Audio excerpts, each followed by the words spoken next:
السلام علیکم، میں ہوں فیصل محمد اور آپ دیکھ رہے ہیں ہمارا YouTube channel views of Faisal Muhammad. آج کی بین الاقوامی اور پاکستانی تمام خبروں اور حالات اور واقعات پر اپنا تجزیہ اور تبصرہ لے کر حاضر خدمت ہوں۔ آج بھی آپ کو پتہ ہے کہ یوکرائن کی جو جنگ چل رہی ہے، جو اس وقت ایک مارکہ چلا ہوا ہے روس اور یوکرائن کے درمیان، اس کا آج تقریباً 5واں دن ہے، یا یوں سمجھیں کہ آج اسے پوری جس وقت میں آپ سے بات کر رہا ہوں تو اسے شروع ہوئے تقریباً 105 گھنٹے ہو چکے ہیں۔ پیوٹن کا شروع میں خیال یہ تھا کہ شاید وہ اس کو 4 دنوں کے اندر اس کو شاید جیسے کہتے ہیں کہ سقوط یوکرین یا سقوط کیف، جو جیسے آپ سمجھ لیں، ہو جائے گا، لیکن وہ نہیں ہو سکا۔ اس کی وجہ یہ نہیں ہے کہ ان کو اندازہ نہیں تھا، بلکہ اس کی وجہ یہ تھی کہ ان کو اندازہ نہیں تھا کہ نیٹو اور امریکہ اتنی تیزی کے ساتھ اور اتنی سرعت کے ساتھ جو ہے کیف کی مدد کے لیے کھڑے ہو جائیں گے، کیونکہ جس وقت یہ بات ہوئی تھی تو اس وقت ہم نے بھی آپ کو بتایا تھا اور آپ نے خود بھی دیکھا تھا کہ کہیں نہ کہیں آپ کو روس اور جرمنی جو ہے اور ایک دو ملک جو ہیں تھوڑے سے تقسیم نظر آ رہے تھے، لیکن یہ اس معاملے میں دیر ہوئی۔ اس کی وجہ یہ کہ اسلحہ بے انتہا ان کو میں نے بتایا کہ ملا، ان کو رومانیہ کی سرحد سے ملا ہے، اسٹونیا کی سرحد سے مل رہا ہے، پولینڈ کی سرحد سے مل رہا ہے۔ بنیادی طور پر جو دیکھنے میں آ رہا ہے وہ یہ ہے، جو سمجھ میں آ رہی ہے چیز وہ یہ ہے کہ نیٹو کی پوری کوشش یہ ہے اور امریکہ کی کوشش ہے کہ روس کے اسلحے کو، جیسے ہم نے آپ سے کہا کہ اسلحے کو ختم کیا جائے اور زیادہ سے زیادہ جو ہے اس کو روس کو دیوار سے لگایا جائے معاشی اور سیاسی اور دفاعی بنیادوں پر۔ اچھا، اب صورتحال یہ ہے کہ آج کے دن میں جب بات کر رہا ہوں تو یہ جو ایشو ہے نا، یہ بہت اہم موڑ پر ہے۔ اہم موڑ پہ اس لیے کہ ایک تو یوکرائن اور رشیا کے درمیان بات چیت ہو رہی ہے بارڈر پہ بیلاروس کے۔ کل اس کی بات چیت شروع ہوتی، لیکن کل وہ معاملہ کچھ گڑبڑ ہو گیا، تھوڑا سا کچھ پوائنٹس نہیں طے ہوئے تو لہٰذا وہ منسوخ ہو گئے تھے۔ لیکن اس وقت جب میں آپ سے بات کر رہا ہوں تو بات چیت امن کی چل رہی ہے، لیکن جہاں تک میرے اطلاعات اور میرا تجزیہ ہے اور میرے خیالات ہیں وہ یہ ہے کہ یہ بات چیت ناکام ہو جائے گی۔ اس کی وجہ یہ ہے کہ پس منظر کے اندر جو ہے ہم دیکھ رہے ہیں کہ نیٹو اور امریکہ جو ہے زیلنسکی کی جو ہے بھرپور مدد کر رہا ہے اور ان کو اسٹل جو ہے پرووک کیا جا رہا ہے۔ ظاہر سی بات ہے، ہم خود پروفیشنل، ہم بھی ایک میڈیٹر ہیں۔ جب میڈیشن ہوتی ہے تو ہمیشہ کچھ لوگ کچھ دو کی بنیاد پہ بات ہوتی ہے، اور دو فریق جب بیٹھتے ہیں تو جو بیچ میں ثالث ہوتا ہے، ثالث نہ بھی ہو، ویسے بھی اگر آدمی بیٹھیں تو ایک بالکل کنڈیشنز جو ہوتی ہیں نا، اس کو کیا کہتے ہیں کہ پیشگی شرائط رکھ کے نہیں بیٹھتے، بلکہ صاف اور کھلے ذہن کے ساتھ بیٹھتے ہیں، اور پھر دیکھا جاتا ہے کہ کون کس کے لیے کتنی قربانی دے سکتا ہے۔ لیکن یہاں پر صورتحال یہ ہے کہ زیلنسکی صاحب نے پہلے ہی کہہ دیا ہے کہ میں چاہتا ہوں کہ روس وڈرا کرے، اور روس نے پہلے ہی کہہ دیا کہ ہم اس شرط سے پیچھے نہیں ہٹیں گے کہ زیلنسکی جو ہے وہ خود کو نیٹو کے ساتھ نتھی نہ کریں۔ ان دونوں شرائط کو پہلے سے یہ بتا کر اب یہ مذاکرات ہو رہے ہیں۔ تو اچھا، ایک تو یہ چیز ہو گئی۔ اچھا، اب یہ بھی ہو سکتا ہے بالکل کہ اب کوئی فریق جو ہے اپنے سٹینڈ سے تھوڑا سا لچک پیدا کرے، لیکن لچک اسی لیے نہیں پیدا ہو رہی کہ ڈیورنگ دی ٹاکس، مطلب جب یہ ٹاک امن کی شروع ہو رہی تھی اسی دوران صرف چند منٹ قبل جو ہے نیٹو کے سیکرٹری جنرل نے ان سے بات کی زیلنسکی سے، اور ان سے کہا کہ ہم آپ کو ہوائی حملوں کے لیے اور تمام آپ کو ایمیشن دے رہے ہیں، اور ہمیں جو پتہ لگا اپنے ذرائع سے، سفارتی ذرائع سے، اس میں یہ ہے کہ ان کو حلہ شیری دی گئی ہے، دوسرے الفاظ کے اندر کہ ڈٹے رہو، پیچھے نہیں ہٹنا۔ تو ظاہر سی بات ہے جب اس طرح کی اگر ایک بات ہوگی تو میں کیا بلکہ آپ خود فیصلہ کر سکتے ہیں کہ ایسے میں کہیں آپ کو مذاکرات کی کامیابی کے امکانات نہیں ہوتے۔ اچھا، ایک تو یہ چیز ہے، یہ میرا خیال ہے کہ مذاکرات جب میں بات کر رہا ہوں یا جب تک آپ یہ دیکھیں گے میرا ویڈیو، اس وقت تک آپ کی خبر مل جائے گی کہ ناکام ہو گئے۔ اچھا، دوسری ایک اس میں اہم چیز یہ ہے کہ آج جو ہے مطلب اس کو ٹائم لے رہے ہیں۔ ایک تو یہ، جیسے میں نے کہا کہ وہ روس کو معاشی طور پر اور دفاعی طور پر مطلب اس کو مفلوک کر رہے ہیں، سوئفٹ لگا رہے ہیں، ساری پابندیاں لگا رہے ہیں، وہ اس کو دیوار سے لگا رہے ہیں۔ اچھا، اسی کے ساتھ ساتھ آج انہوں نے یونائٹڈ نیشن کی جو جنرل اسمبلی ہے UNGA، اس کا اجلاس بلا لیا۔ اچھا، اس اجلاس میں یہ ہو رہا ہے کہ یہ بڑا اہم اجلاس ہے، کیونکہ غالباً شاید مجھے یاد ہے کہ کوئی 40 سال بعد یا 35 سال بعد، مجھے بھی صحیح یاد نہیں ہے، 35 یا 40 لگ بھگ، مطلب 35 سے کم نہیں ہو، 40 سے زیادہ نہیں، یہ سال بعد جو ہے نا مطلب اقوام متحدہ کی جنرل اسمبلی کا اجلاس ہو رہا ہے کسی ملک کی رکنیت کو ہٹانے یا اس کے اسٹیٹس کو آگے پیچھے کرنے کے لیے۔ تو اس میں جو ہے 193 ممالک جو ہے شرکت کریں گے، اور روس کو ہٹانے کے لیے یا روس کو بالکل کارنر کرنے کے لیے ان کو غالباً جو ہے 97 ووٹوں کی شاید غالباً ان کو ضرورت ہوگی۔ تو ایک یہ بڑی اہم ڈیولپمنٹ ہے جو آج رات 1:30 بجے تقریباً ہوگی پاکستانی وقت کے مطابق، تو وہ ایک بہت اہم ایشو ہوگا۔ اچھا، ساتھ ہی یورپین یونین نے بھی ایک اہم میٹنگ ابھی رکھی ہوئی ہے۔ تو یہ تمام چیزیں جتنی میں آپ کو بتا رہا ہوں نا، یہ ساری چیزیں ہو رہی ہیں، ان تمام چیزوں سے آپ سمجھ جائیں گے کہ امریکہ اور نیٹو کیا چاہتے ہیں۔ وہ نہیں چاہتے، وہ یہی چاہتے ہیں کہ روس کو جو ہے گھٹنوں پہ لایا جائے، روس کو گھٹنوں پہ لایا جائے۔ اور روس کی جہاں تک میں سمجھتا ہوں کہ بات اس کی بات صحیح ہے، کیونکہ وہ یہ کہتا ہے، اس کا تو صرف 1 پوائنٹ ایجنڈا تھا کہ بھائی آپ نے جو نیٹو کا جو لگا کہ آپ نے بارڈر ہمارے ساتھ لیا ہے، تو یہ تو ہر اسٹیٹ کو اجازت ہے نا کہ وہ اپنی سرحدوں کا نظریاتی اور دفاعی کا وہ کرے، خطرات کو محسوس کرے، اس کے حوالے سے وہ کرے، حفاظت کرے۔ تو آپ اسے روس کو کیوں رکھا جا رہا ہے؟ اس کی وجہ میں نے آپ کو پہلے بتا دی ہے کہ بنیادی طور پر یہ جو امریکن ہے اور یہ جو نیٹو ہیں، ان کا خیال ہے کہ یورو ایشیا کی سرزمین پہ یہ قبضہ کریں، اور میں نے اس کے پس منظر میں آپ کو سارا بتا دیا تھا کہ میتھوڈسٹ کا معاملہ اور یہ کھل کے میں کہہ چکا ہوں، میرے اخبارات میں بیانات بھی ہیں پچھلے سال بھی، کہ اگر نیٹو کو یہاں نہیں روکا گیا تو یہ اب آئندہ ایشین ممالک پہ جائیں گے، اور ان کا اگلا نشانہ جو ہے مسلم ممالک بھی ہوگا، یہ میرا خیال ہے، اور یہ مجھے نظر بھی آ رہا ہے۔ تو اس تمام صورتحال کو دیکھتے ہوئے ہم یہ بالکل نتیجہ اخذ کر سکتے ہیں کہ امریکہ نے جو ایک جارحانہ رویہ اختیار کیا ہوا ہے دنیا کو تباہی کے گرد لانے میں، اور جو ایک ڈکٹیٹوریل پالیسی اس کی ہے جس کے تحت اس نے افغانستان کو تباہ کیا اور لیبیا کو تباہ کیا، عراق کو تباہ کیا، اور سارے پاکستان کے اندر دوسرے کئی ممالک کے اندر وہ جو کام کر رہا ہے، تو اس سے یہ پتہ لگتا ہے کہ وہ اپنی جارحانہ پالیسیوں کو جاری رکھنا چاہتا۔ اب ہوا یہ کہ امریکہ کی اس ڈکٹیٹوریل پالیسی کے آگے جب بند ماننا چاہا چین نے، روس نے، شمالی کوریا نے، اور جو غیر جانبدار ممالک ہیں، جب انہوں نے ایک اکٹھے ہو کے پس منظر کے اندر بیک چینلز کے اندر ایک فیصلہ کیا کہ امریکہ کو اس جو ایک پولیس مین ہے، ایک ظالم بروٹل پولیس مین کا جو کردار ہے، اس کو ادا کرنے سے روکا جائے، تو امریکہ نے اپنے جو اتحادی ہیں یورپ، نیٹو کو اپنے ساتھ لگا لیا۔ اب آپ آج یہ دیکھیے کہ روس جیسا ملک جو کہ ایک سپر پاور رہا ہے، ٹھیک ہے، اس کی آج کیا حالت ہے کہ آج 5واں دن ہو چکا ہے تقریباً، اور وہ ابھی تک امریکہ کو اور اس کے اتحادیوں کو کی جو مطلب ایک قسم سے سامنے وہی ہیں، مطلب لڑ نہیں رہے، لیکن بیسیکلی یوکرین کو وہی لڑا رہے ہیں۔ تو بنیادی طور پر جو ان کا اس وقت مرغا ہے امریکہ کے اتحادیوں کا، جو مرغا میں سے کہوں گا یوکرین، تو اس کو ابھی تک روس شکست نہیں دے سکا، آج 5 دن ہو گئے۔ تو پھر ذرا میں ان لوگوں سے پوچھنا چاہتا ہوں پاکستان میں جو بڑے بڑے تجزیہ نگار اور بڑے بڑے ڈیفنس کے انالسٹ ہیں، جو یہ کہتے ہیں کہ پرویز مشرف نے جب یہ فیصلہ کیا تھا کہ آپ ہمارے ساتھ ہیں اور یا ہمارے خلاف ہیں، تو پرویز مشرف نے ساتھ ہے کا فیصلہ بہت غلط کیا تھا۔ میرے خیال سے میں ہمیشہ کہتا رہا ہوں کہ میرے اس وقت کے پرانے بیانات اس دور کے ریکارڈ موجود ہے، میں نے اس وقت بھی کہا تھا کہ پرویز مشرف کا فیصلہ صحیح ہے، یہ بالکل درست ہے، ورنہ وہ پاکستان کو پتھروں کے دور میں پہنچا سکتے تھے۔ اب کسی کو شک ہے کتنے روس کے پاس نیوکلیئر ہتھیار ہے؟ پاکستان کے اتنے شہر نہیں ہیں بڑے جتنے اس کے پاس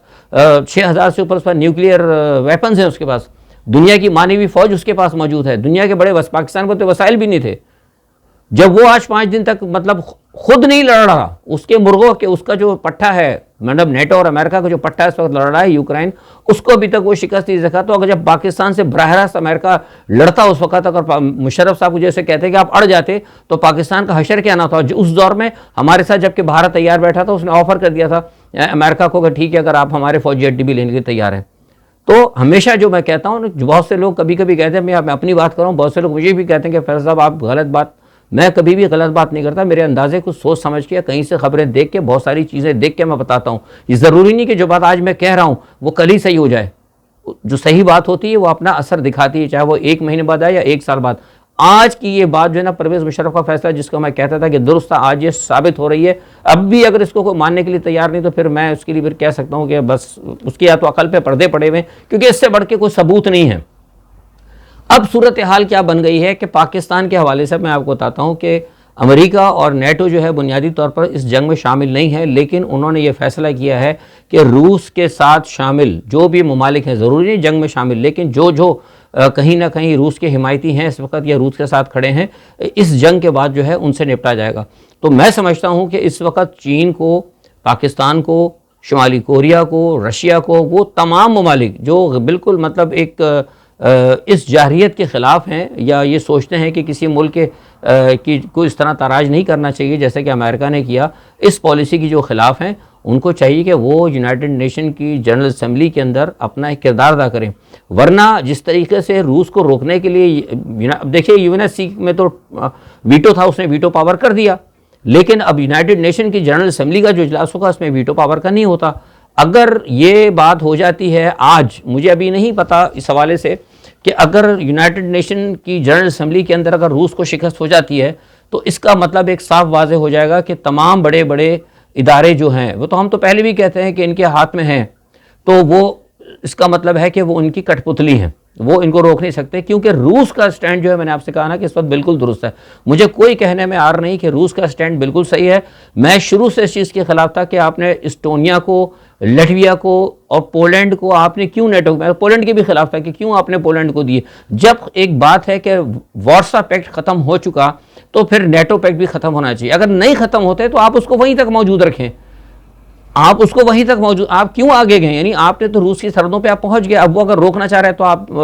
نے اس کو کب سے ہی، اب یہ یوکرین کا معاملہ آج کا تو نہیں چل رہا، روس تو کب سے کہہ رہا ہے، لیکن جب وہ نہیں جب آپ نے دیکھا کہ نہیں ہے، اس کو جب پیوٹن نے خطرہ محسوس کیا تو اس نے اٹیک کر دیا۔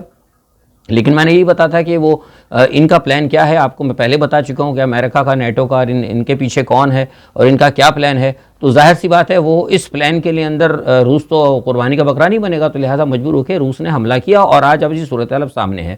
اچھا، اب اس وقت مسئلہ یہ کہ آپ چیز سیکھ رہے ہوں گے کہ یہ جو بات ہو رہی ہے کہ شہری زخمی ہو گئے ہیں روس نے، دیکھیے شہری جو زخمی ہو رہے ہیں نا، وہ بہت سارا جو اس وقت میڈیا ہے نا وہ سارا مغرب کا پیڑ ہے۔ میرے پاس جو غیر جانبدار سے اطلاعات آ رہی ہیں، شہروں میں جو بچے وغیرہ یا آگے پیچھے جو لوگ کہیں زخمی ہوئے ہیں، ظاہر سی بات ہے جنگ ہوتی تو ایک آدھ کہیں نہ کہیں تو میزائل لگ ہی جاتا ہے، لیکن زیادہ تر شہری جو آپ کو زخمی نظر آ رہے ہیں وہ اسی لیے آ رہے ہیں کہ زیلنسکی صاحب نے تمام لوگوں کو وہاں پہ نا نیٹو کے ذریعے رائفلیں اور بندوقیں لے کے دے دی تھی جو ان کا اسلحہ مل رہا ہے۔ اب شہری جو ہے لڑ رہے ہیں، لامحال سی بات ہے کہ اگر میری گلی کے اندر اگر فوجی آ جائیں گے حملہ کرنے کے لیے، میں جب مجھ سے اسلحہ لے کے لڑوں گا تو وہ ظاہر ہے میں ان کو فائر کروں گا، تو وہ پھر فوجی یہ تو نہیں دیکھیں گے فیصل صاحب سول میں ہے شہری ہیں، وہ ظاہر ہے مجھے جوابی حملہ کریں گے۔ اب ایک طرف میرے سامنے ایک مشتاق فوجی ہے اور دوسری جانب محمد فیصل صاحب ایک اناڑی آدمی ہے، وہ اول تو میں بندوق چلا نہیں پاؤں گا، وہ اسلحہ جدید میرے پاس ٹریننگ نہیں ہے، اور اگر چلا بھی لیتا ہوں تو ظاہر ہے میں اس سے مقابلہ نہیں کروں گا۔ تو لامحال سی بات ہے شہریوں میں جو کیجویلٹیز جو بڑھ رہی ہیں یا زخمی لوگ ہونے کے ہیں، اس کی اصل وجہ یہ ہے۔ ٹھیک ہے جناب۔ اچھا، ایک بات یہ ہے کہ اب EU کا بھی آج اجلاس ہے، پیوٹن نے آج کہہ دیا، کل ہم نے آپ کو بتایا تھا کہ وہ نیوکلیئر جو ہے سائٹس کو انہوں نے کہہ دیا ہے کہ تیاری رکھنے کے لیے، لیکن آج اس میں تھوڑا سا ایک قدم بڑھاؤ یہ ہے کہ جتنے بھی ایٹمی کمانڈ کے جو لوگ تھے، پیوٹن نے آج ان کی چھٹیاں بھی منسوخ کر دی ہیں، اور اس کے علاوہ اس نے جو نیوکلیئر اسپیس کے حوالے سے میں نے جو کہا تھا اس کے اوپر بھی پیوٹن نے بہت ساری اس میں کچھ بات چیت کی ہے۔ یعنی میرے خیال سے اگر یہ سوئفٹ پہ پابندی آتی، سب کچھ پابندی جاتی، تو وہ جو سیٹلائٹ جس کے بارے میں ہم بتا رہے ہیں، خلائی اسٹیشن جو ہے، اس کا وہ آپریشن بند کر سکتے ہیں، اس کا آپریشن بند کیا تو وہ بلا شبہ زمین پر گر سکتی ہے۔ تو یہ ساتھ جو ہے، یہ ساری چیزیں جو ہو رہی ہیں، اگر دنیا میں تباہی آتی ہے تو میں سمجھتا ہوں اس تباہی کا پورا ذمہ دار امریکہ ہے، اور اس کی تباہی کی ذمہ دار میں پالیسی یہ ٹو کر رہا ہے وہ نیٹو شامل ہے۔ تو آج دیکھنا ہمیں یہ ہوگا کہ اب یہ جو شام کو آج یونائٹڈ نیشن جنرل اسمبلی کا اجلاس ہوتا ہے، اس اجلاس سے قبل کیا پوزیشن آتی ہے۔ لیکن ہم آپ کو اب جنگ کے میدان سے بھی خبر دے دیں، ہمارے پاس روس سے جو اطلاعات ہے وہ یہ ہے کہ نیٹو کی شمولیت کے بعد، مطلب وربلی تو نہیں ہے، سوری عملی طور پہ تو نہیں ہے، لیکن ہر طریقے سے زبانی طور پر دامے درمے سکھنے اور پیچھے سے وہ اسلحہ فراہم کر رہے ہیں۔ اس تمام صورتحال کو دیکھتے ہوئے پیوٹن نے فیصلہ کیا ہے کہ بڑے حملے کر کے اگلے 48 گھنٹوں کے اندر ہر صورت میں کیف کے اوپر قبضہ کیا جائے۔ اب اس میں اگر انہوں نے کہا کہ اگر سیول کیجویلٹیز ہوتی ہیں تو ہونے لگے، ہمیں پرواہ نہیں، کیونکہ ہم بار بار کہہ رہے ہیں زیلنسکی کو تم ہتھیار ڈال دو، اگر تم ہتھیار نہیں ڈالو گے یا تم اگر خاموشی کے ساتھ صرف ہم یہ ان سے کہتے ہیں کہ تم ایک غیر جانبدار ملک بن جاؤ اور نیٹو کی طرف نہ جاؤ، اگر تم یہ شرائط نہیں مانتے تو پھر ہم اب مزید اپنی جنگ کو لمبا نہیں کریں گے، ہم جو ہے اب پھر فیصلہ کن اس میں جائیں گے. اب اگر اس پس منظر کے اندر اگر امریکہ یا نیٹو اگر کوئی بات کرتے ہیں تو ٹھیک ہے, اس وقت وہ بھی نفسیاتی جنگ لڑا اچانک, تو میں نہیں سمجھتا کہ وہ نیوکلیئر آرسنل فائر کر دے گا. لیکن اگر کہیں سے نیٹو ممالک نے اگر عملی طور پر کوئی شریک ہوئے یا اگر کوئی معاملہ ہوا تو ضرور ہو سکتا ہے کہ پھر ایک آدھ نیوکلیئر جو ہے میزائل جو ہے اس کا استعمال وہ کریں, لیکن یہ نیوکلیئر میزائل کا استعمال کرنا خطرناک بھی ہو سکتا ہے. اچھا, اب تھوڑا سا ہم پاکستان کو ڈسکس کرتے ہیں. دیکھیے پاکستان پر میں نے آپ کو پہلے کہا تھا کہ اس کے اثرات ہوں گے. آج جو ہے پرائم منسٹر صاحب جو ہیں ان سے آرمی چیف کی ملاقات بھی ہوئی ہے, جنرل قمر جاوید باجوہ صاحب کی, اور اس ملاقات کے اندر جو ہوئی تو وہ 1 to 1 ہے, لیکن پس منظر میں ہمیں پتہ لگ جاتا ہے کہ کیا پہلے سے مظاہر ہے وہ جو ملاقات ہوتی ہے. اگر آج ملاقات ہوتی ہے, یہ نہیں کہ رات کو اس کا کوئی شیڈول بنا, وہ 2 دن 3 دن پہلے جو ہے نکات بن جاتے ہیں. اس میں وہی ہے کہ عمران خان صاحب کو جو روس کا جو دورہ ہے اور اس حوالے سے پاکستان کی کیا پوزیشن ہونی چاہیے. عمران خان صاحب تقریر بھی کریں گے, میرے ویلاگ جب آپ دیکھ رہے ہوں گے اس کے بعد یا اس سے تھوڑے پہلے وہ تقریر بھی کریں گے کہ اس تقریر کے اندر عوام کو کس طریقے سے اعتماد بنا اور کون سی باتیں بتانی ہیں اس وقت, کیونکہ پاکستان پر بے انتہا دباؤ ہے. آپ کو یاد ہوگا کہ میں نے آپ سے پہلے بھی کہا تھا کہ اس طرح وہ نہیں چھوڑے گا امریکہ عمران خان کے دورے سے سخت جو ہے غصے میں ہے. میں یہاں پہ آپ بتا دوں کہ آپ کو یاد ہوگا جو لوگ جو تاریخ سے تھوڑا سا واقف ہیں کہ جون غالباً 98 جون کے اندر جس وقت لیاقت علی خان کو روس کے دورے کی دعوت دی گئی تھی, تو اس وقت بھی امریکہ کے جو حمایت یافتہ یہاں حالانکہ نیا پاکستان بنا تھا, تو اس وقت بھی جو امریکہ کے اور چونکہ برٹش نے آزاد کیا تھا نا, تو ان کے تو مغرب کے تو ایجنٹ یہاں پہ تھے, تو اس وقت بھی جو امریکہ کے حمایت یافتہ جو اس وقت یہاں پہ لیڈر تھے یا بیوروکریسی کے جو لوگ تھے, غلام عمر غالباً غلام محمد صاحب نے فوری طور پر لیاقت علی خان کو کہا تھا کہ آپ اس دورے پہ نہ جائیں, کیونکہ ورنہ اس سے جو ہے بڑے معاملات خراب ہو جائیں گے اور ہمارا نیا ملک ہے, اور آپ روس کی طرف نہ جائیں, امریکہ ناراض ہوگا فلاں. تو اس طرح ان کو روکا گیا. پھر اس کے بعد غالباً ابھی سر ظفر اللہ, شاید غالباً ظفر اللہ صاحب ہی تھے, میرے خیال سے بھی میرے ذہن میں اب یاد نہیں ہے, تو غالباً شاید سر ظفر اللہ خان صاحب تھے, اور ان کو جو ہے انہوں نے شاید یا ان سے ایگزیکٹلی ان سے پھر اس وقت کے تھے, وہ تھے برطانوی جو کونسل جنرل تھے اس وقت یا سفیر تھے, اب مجھے یاد نہیں آ رہا. تو انہوں نے بھی کہا تھا لیاقت علی خان کو کہ جناب اگر آپ امریکہ چلے جاتے ہیں آپ رشیا, تو آپ کو امریکہ کی دشمنی برداشت کرنی پڑے گی, اور پاکستان نیا ہے. تو یہ صورتحال آپ یقین کریں کہ اس وقت سے بلیک میلنگ کی گئی تھی, جبکہ پاکستان کے اندر اتنے معاملات نہیں تھے. اب تو پاکستان میں ماشاءاللہ ایک چھوٹے شہر کے برابر امریکن ایمبیسی موجود ہے, پاکستان کے اندر ساری سیاسی جماعتیں موجود ہیں جو امریکہ سے لے کر کے پیسوں پہ چل رہی ہیں, اور میں مطلب نام اب نہیں لوں گا, آپ کو پتہ ہے کہ کیا کچھ ہے. تو وہ تمام ان ٹولز کو امریکہ استعمال کرے گا. تو یہ میں آپ کو بتا رہا ہوں اس وقت کہ یہ جو سارا سلسلہ ہو رہا ہے, تو ہو سکتا ہے, میں نے آپ کو پہلے کہا تھا نا کہ عمران خان کو اس کی سزا دی جائے گی. ابھی تک جو معاملہ رکا ہوا تھا وہ اس لیے ہے کہ طاقتور حلقے جو ہیں وہ اپنا پلڑا جو ہے ابھی ان کے نہیں ڈال رہے, لیکن طاقتور حلقے بھی ایک وقت تک جو ہے اس کا بوجھ برداشت کریں گے, کیونکہ بنیادی طور پر طاقتور حلقے مجبور ہے. کیونکہ دیکھیے عوام روڈ پر نہیں آ رہی. اگر عوام روڈوں پر ہوتی, مثال کے طور پہ جیسے ایک عمران خان روس کا دورہ کر کے آئے ہیں, یا اس وقت ساری دنیا کے اندر مظاہرے ہو رہے ہیں, یا کوئی بھی معاملہ ہے, اگر لوگ پہلے آتے مظاہرہ کرتے کوئی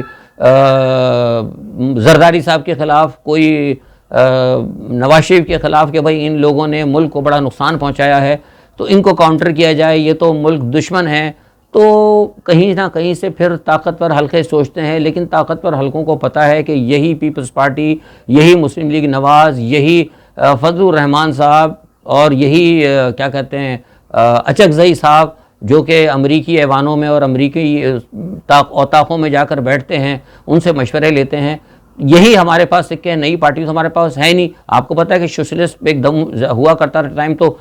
ہوتے تھے کیا کہتے ہیں دائیں بازو کی جماعتیں, بائیں بازو کی جماعتیں, تو اب بایاں بازو تو رہا نہیں, وہ تو ختم ہو چکا, اور تھوڑا بہت اگر روس ابھی رہا تھا تو اس کا اشارہ آپ دیکھ لیں. تو اس صورتحال کے اندر میں آپ کو بتا رہا ہوں کہ پاکستان کے اوپر دباؤ آئے گا, اور دباؤ آنا شروع ہو گیا ہے. جو بینکوں کے خلاف میں نے آپ کو بتایا تھا سارے معاملات ہوئے وہ ہیں, اور اب یہ جو چل پڑی ہے آپ کے سامنے جو عدم اعتماد کی تحریک ہے, اور دوسرا یہ جو ہے اس کے کیا کہتے ہیں جو لانگ مارچ ہو رہا ہے, یہ اس پس منظر میں اس کے پیچھے مغرب ہے، آپ کو میں نے بتا دیا ہے، اور میں نے کل بھی آپ کو بتایا کہ اس لانگ مارچ سے پاکستان کے اندر صورتحال کو خراب کرنے کی کوشش کی جائے گی۔ تو لا اینڈ آرڈر رکھنے والی جو ایجنسیز ہیں وہ دیکھ رہی ہیں، اگر انہوں نے دیکھا کہ حالات زیادہ خراب ہوئے تو یہ آپ کو میں خبر دے رہا ہوں کہ ہو سکتا ہے وہ پھر عمران خان اسمبلیاں توڑ دیں یا فوری طور پر کسی نئے سیٹ اپ کی طرف چلی جائیں، کیونکہ وہ دباؤ برداشت نہیں کر سکتے، کیونکہ عوام جو ہے اس وقت بظاہری طور پر جو ان لوگوں کے ساتھ نظر آ رہی ہے۔ تو لہٰذا مجھے یہ لگتا ہے کہ آئندہ میں یوں اگر کہوں اپنے اس تجزیے کے اختتام میں کہ آئندہ 2 ہفتے جو ہیں پاکستان کی سیاست کے اندر اور عمران خان کی حکومت کے حوالے سے انتہائی اہم ہے۔ لیکن یہاں ایک بات اور میں بتا دوں آپ کو، یہ میرا اپنا تجزیہ ہے کہ اس تمام صورتحال کے اندر جو ہے عمران خان صاحب کی ذاتی شخصیت کے بطور شخصی بھی ان کے لیے بھی ان کو خطرات ہیں، ان کو اپنے حفاظت کا خیال کرنا ہوگا۔